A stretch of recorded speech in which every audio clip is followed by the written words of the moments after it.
Bonjour à tous. Je voudrais commencer par remercier les organisateurs de me donner l'opportunité de présenter ce qui représente un peu plus d'un an de travail de développement donc de ce qu'on a appelé l'indice environnemental Casino.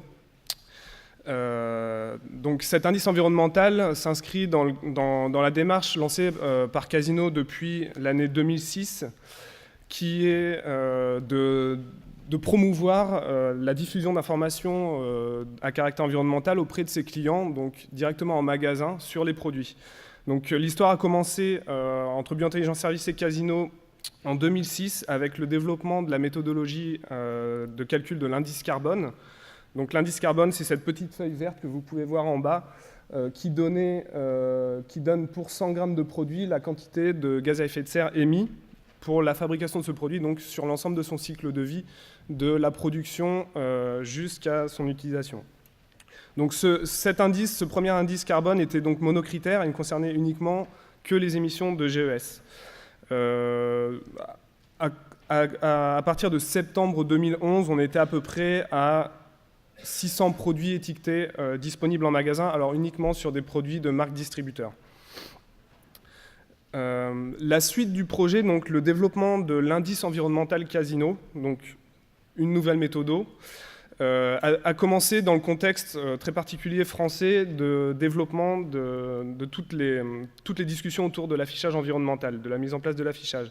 Donc à partir du Grenelle de l'environnement jusqu'à l'année dernière où a été lancée la phase d'expérimentation à grande échelle, l'expérimentation nationale sur la mise en place d'affichage environnemental qui impliquait plus de 150 entreprises. Donc en parallèle, dans ce contexte très très mouvant et très évolutif, la plateforme ADEME-AFNOR permet de mettre à disposition des entreprises un certain nombre de documents d'intérêt, notamment des documents méthodologiques, des guides méthodologiques. Et cette plateforme, qui s'organise autour de 20 groupes de travail, publie continuellement des recommandations pour chaque catégorie de produits.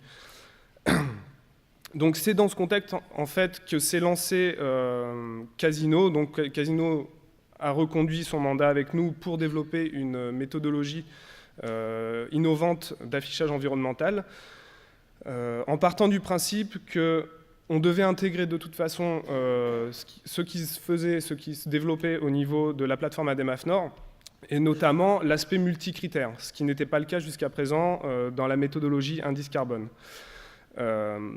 Donc on a formé un consortium avec Biointelligence Services, le groupe Casino et 7 partenaires, des partenaires qui sont en fait des fournisseurs de Casino, pour développer ce qu'on a appelé l'indice environnemental, Environmental Index, qui donne l'impact environnemental de 100 grammes de produits rapporté à l'impact environnemental de la consommation journalière moyenne d'un Français, de la consommation alimentaire journalière moyenne d'un Français. Donc l'idée, vraiment, le postulat de départ pour cette méthode, c'était de livrer une information sous forme d'un score unique. En partant du principe de l'idée maîtresse, c'était que le multicritère, ça permet effectivement d'avoir une bonne vision de l'impact sur différentes catégories d'impact pour un produit donné, mais l'utilisation de cette information livrée sur plusieurs critères peut être un petit peu compliquée pour le consommateur à utiliser comme outil d'aide à la décision. Donc on s'est orienté directement sur la construction d'un indicateur, d'un score unique. Donc c'était vraiment le parti pris de départ, sachant que dans le cadre de l'expérimentation, on avait quand même une liberté relativement importante pour tester un certain nombre de points méthodologiques.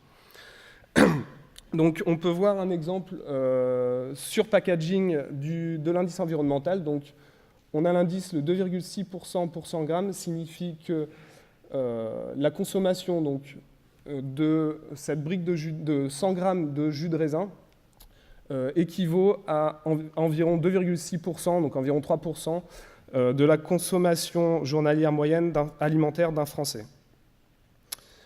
Alors, je vais vous décrire un petit peu à partir de maintenant la méthode de calcul qui a été mise en place pour calculer ce score unique, donc l'indice environnemental.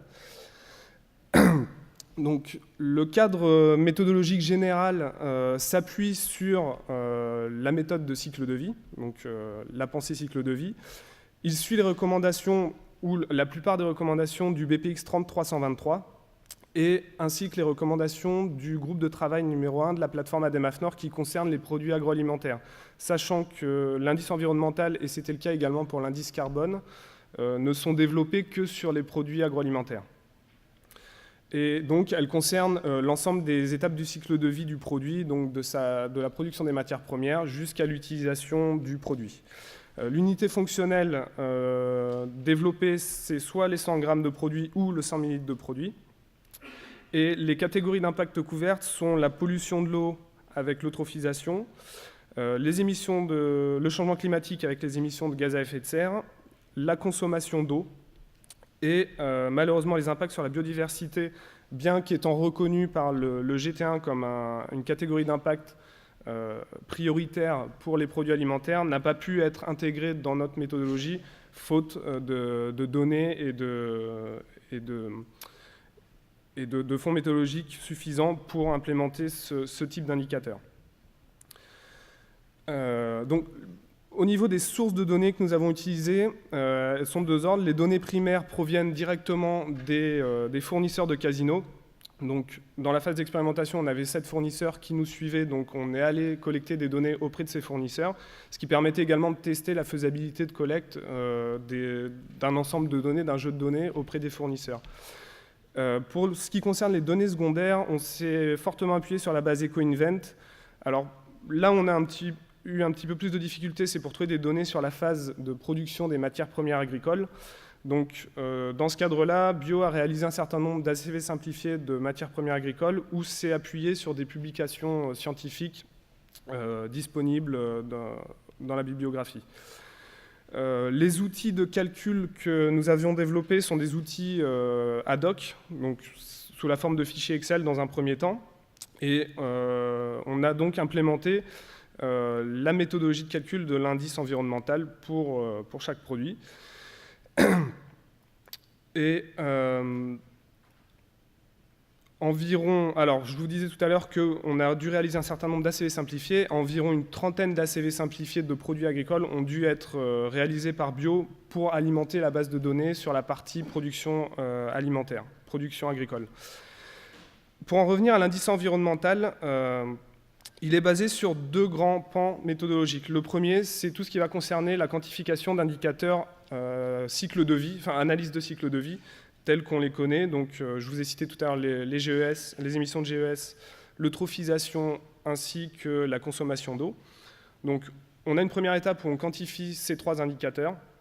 Et ensuite, pour calculer, pour aller jusqu'au score final, donc pour aller jusqu'à l'indice environnemental, on calcule, on effectue ce qu'on appelle une agrégation accompagnée d'une pondération. Donc l'agrégation, pourquoi agréger? C'est tout l'enjeu de cette méthode, c'est de pouvoir aboutir à un indicateur unique qui permettra, à notre sens, de faciliter la compréhension du public et l'utilisation de cette information, et qui aidera à terme également le consommateur à comparer les produits entre eux, donc pour le guider dans ses choix. Du point de vue purement méthodologique, donc avant agrégation, on procède à ce qu'on appelle une normalisation des impacts. Donc on se rapporte à des références qu'on est allé chercher dans la bibliographie.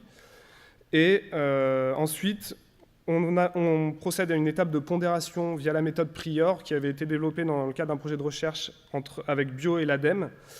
Et ensuite, une fois qu'on a normalisé, pondéré, on agrège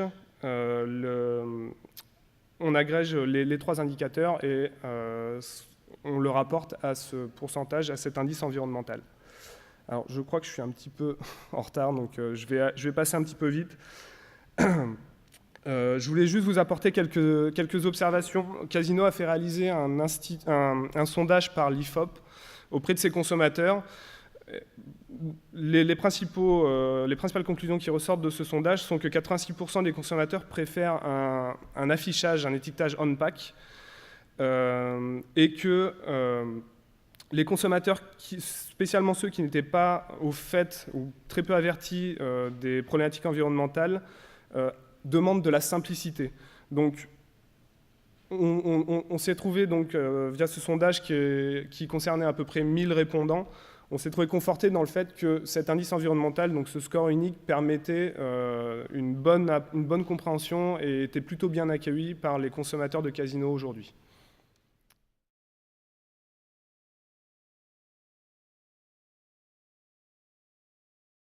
I had a question about the data aggregation, so perhaps if you could build that into your response to the next question, just to give us a little bit more outline on how you did the data aggregation.